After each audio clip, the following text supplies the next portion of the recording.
જોનાર અને પોલીસ સૂત્રો પાસેથી મળતી માહિતી મુજબ અસામાજિક તત્વો રિક્ષા ચાલક સાથે ઝઘડો કરી રહ્યા હતા।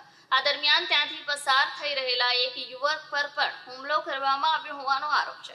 માર ખાધો પોતાનો દીકરો જોઈને તેના પિતાએ તાત્કાલિક બજરંગ દળના અગ્રણીઓને જાણ કરી હતી। આ ઘટનાને પગલે થોડી જ વારમાં પીડિત યુવકના પિતા અને બજરંગ દળના કાર્યકર્તાઓ પર અસામાજિક તત્વો સળિયા અને લાકડીઓ સાથે તૂટી પડ્યા હતા। આ બનાવને પગલે પાંડેસરા વિસ્તારમાં થોડો સમય તણાવ જોવા મળ્યો હતો। બંને પક્ષના લોકો સ્થળ પર એકત્રિત થઈ ગયા હતા। જોકે પોલીસના તાત્કાલિક દખલ બાદ પરિસ્થિતિ કાબૂમાં આવી હતી। हाल पुलिस બંને પક્ષની ફરિયાદ નોંધી કાયદેસરની કાર્યવાહી શરૂ કરી છે। ये 7 तारीख को सुबह में 8:30 बजे लगभग वीरभंजन पेट्रोल पंप के सामने हमारा लड़का नागेंद्र सिंह की दुकान से मोबाइल लेके लौट रहा था, तो कुछ असामाजिक तत्व लुक्के जो है वहाँ से कुछ रिक्शे वाले से लफड़ा कर रहे थे।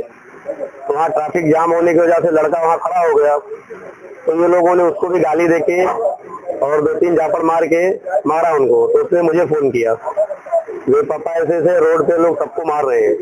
तो मैंने नागेंद्र सिंह को फोन किया कि भाई आप पास में हो तो आप तुरंत पहुंचो, मैं आ रहा हूँ।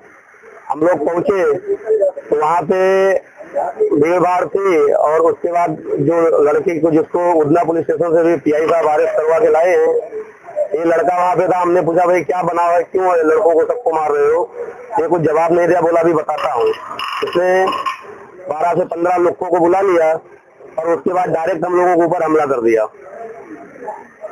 चोट आई है? कितनी चोट आई है? मेरे तो आंख के ऊपर ये पूरा चोट आया, नाक से ब्लड आया है। नागेंद्र सिंह को माथा पे लगा, सर पे इनको 4 टाँके लगे हैं, हाथ में घाव लगा है, पीठ में घाव लगा है, और लड़के को 2-3 झापड़ मारे तो उसको भी मुंह में काला पड़ा है। अब क्या चाहते हैं आप?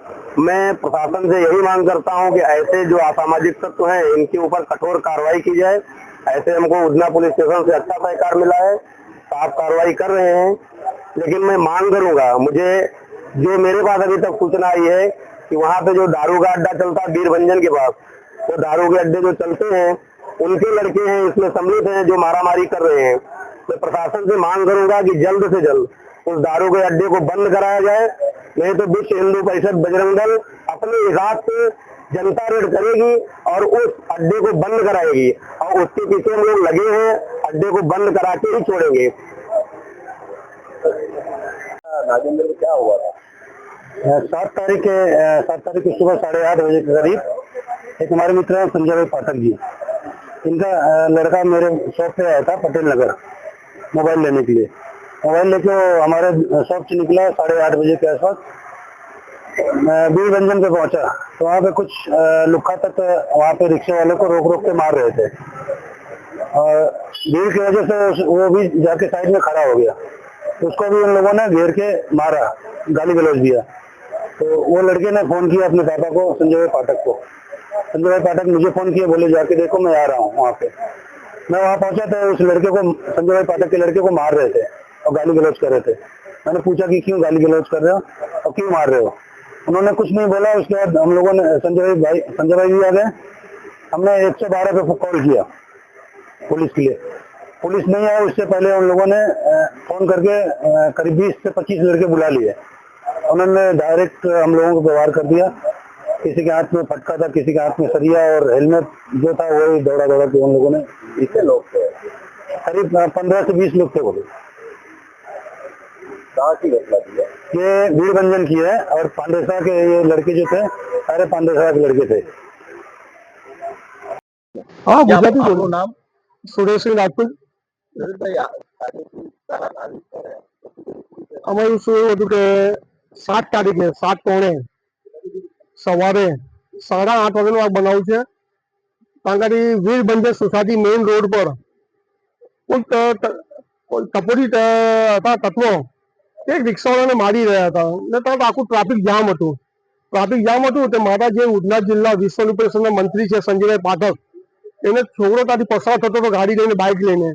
તો ભીડમાં એ છોકરો ગાડી રોકી દીધી, એટલે આ ટપોરીઓ એને 2-3 હાથ માર્યા અને મારદેની ગાળો આપી કે યાર કેમ ઉભો છે, ગાડી નીકળી હતી। એટલે એના પપ્પાને ફોન કર્યો સંજયભાઈ પાઠકને કે પપ્પા મને આ ટપોરીઓ માર્યો ને મને ગાળો આપે છે ને મારો કોઈ વાંક પણ નથી। એટલે સંજયભાઈ પાઠકે નાગેન્દ્રસિંહ રાજપૂત જે બજરંગ દળ સંયોજક છે નાગેન્દ્રસિંહ રાજપૂતને ફોન કર્યો કે નાગેન્દ્રભાઈ તમે પહોંચો ને વીરભંજન, મારા છોકરા કઈ રોકીને માર્યો છે કે ટપોરી હોય ને હું આવું છું. પછી નાગેન્દ્રભાઈ પહોંચ્યા ને સંજયભાઈ પાછળતા પહોંચ્યા ટપોરીએ પૂછ્યું કે ભાઈ આ છોકરાને શું લેવા દેવા કે છોકરા તમે મારી દીધું. એટલે આ લોકોને ગાડી ગલોચ કરવા લાગ્યા ને 15-20 જણા ભેગા થઈને સળિયા ફટકા લઈને મારવાનું ચાલુ કરી નાખ્યું ને દોડાઈને માર્યા છે. પછી અમે તરત જ 108 દ્વારા એને સિવિલમાં લઈ જવામાં આવ્યા. સિવિલથી એને આરોગ્ય હોસ્પિટલ પાંડેસરા એડમિટ કર્યા પરમ દિવસે.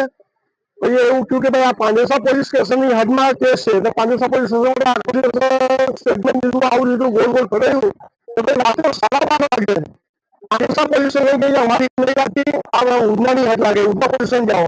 રાત્રે કઈ પરમ દિવસે 1 વાગે પાઠકજીને નાગેન્દ્રસિંહને આવ્યા ઉધના પોલીસ સ્ટેશન, ફરિયાદ આપી ને કાલે પણ એને ફરિયાદ નોંધીને 4 આરોપીને દેસાઈ સાહેબ જે પીઆઈ સાહેબ છે 4 આરોપીને અરેસ્ટ કર્યા છે ને કાયદેસરની કાર્યવાહીની બાંયધરી આપી છે.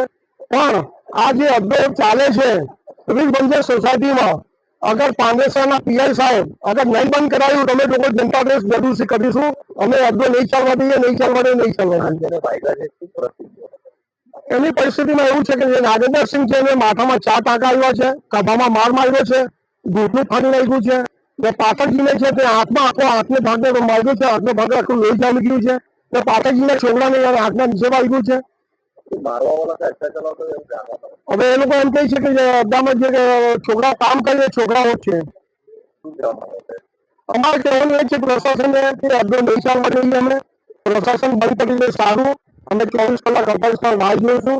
અગર 48 કલાક અડ્ડો બંધ નહીં થયો અમે જનતા ભેટ કરીને અમે અડ્ડો સંપૂર્ણ રીતે બંધ કરાવીએ. પીઆઈ સાહેબનો સરકાર બોલ્યો છે. પીઆઈ સાહેબે કીધું છે કે જેટલા લોકો છે 12-15 લોકો અમે અરેસ્ટ કરીશું. 4 લોકોને અરેસ્ટ કરી ચૂક્યા છે. જે મેઇન 2 હતા તે બીજા 2ના સાગરીતો તે 4 જણને અરેસ્ટ કર્યા છે.